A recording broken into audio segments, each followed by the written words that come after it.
Dreamlover. Dreamlover kind of came about a little bit randomly. I first met Matt at Endell Street Studios several years ago. I was down there to lay down some guest vocals on DK's Saints and Whiskey album. I remember those early sessions at Endell Street Studio. There was something different about Mayah's tone and the way she worked in the studio. Very focused, very intuitive.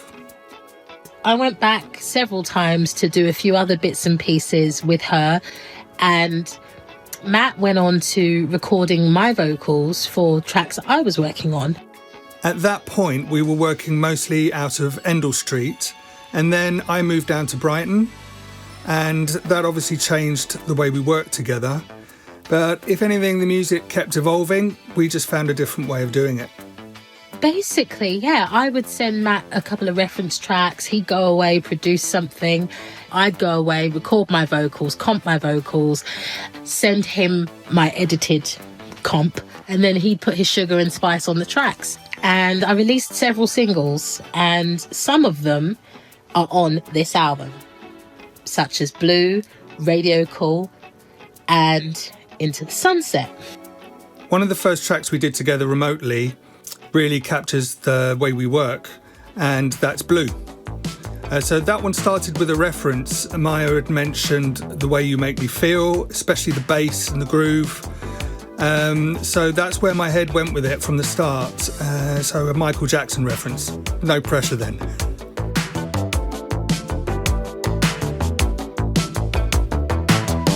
So everything really starts with the rhythm, and actually when you strip it right back, it's just this. Cha, boom, cha. Really simple. And all of the groove is coming from everything around it. The hats, the kabasa, and those digital congas. That's where the movement comes from. And then when the bass comes in, that's when it locks.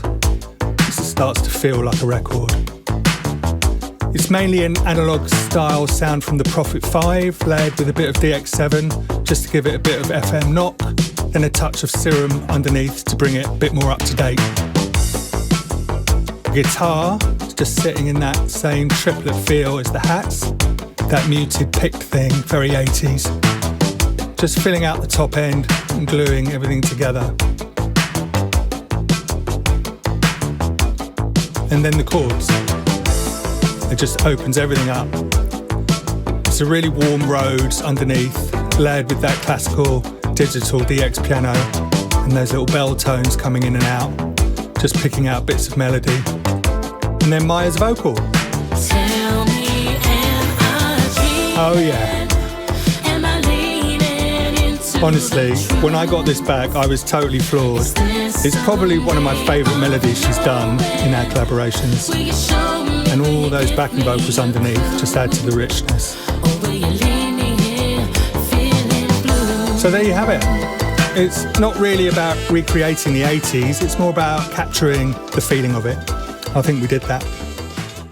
What's cool about this album for me is that every song is love themed, which is not something I've ever done before.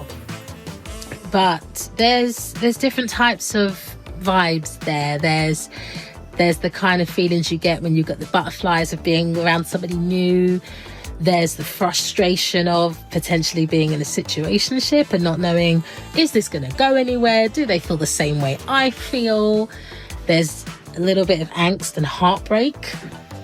And yeah, it's all in there, packaged in a retro nostalgic 80s/90s bubble produced by Matt. So some of the tracks you are familiar with, and some of them are just some surprises. So there's 2 duets, one with Laser Club called Stay, and Never Lie to You with JJ Mist. You said, look into my eyes and you'll realize I'll never lie to you. Never lie to you. You can see the sun. Yeah, I'm so excited for you guys to hear what we've been working on. I really am, because there's a lot of different flavours on this record. And yeah. Can't wait for you to hear it.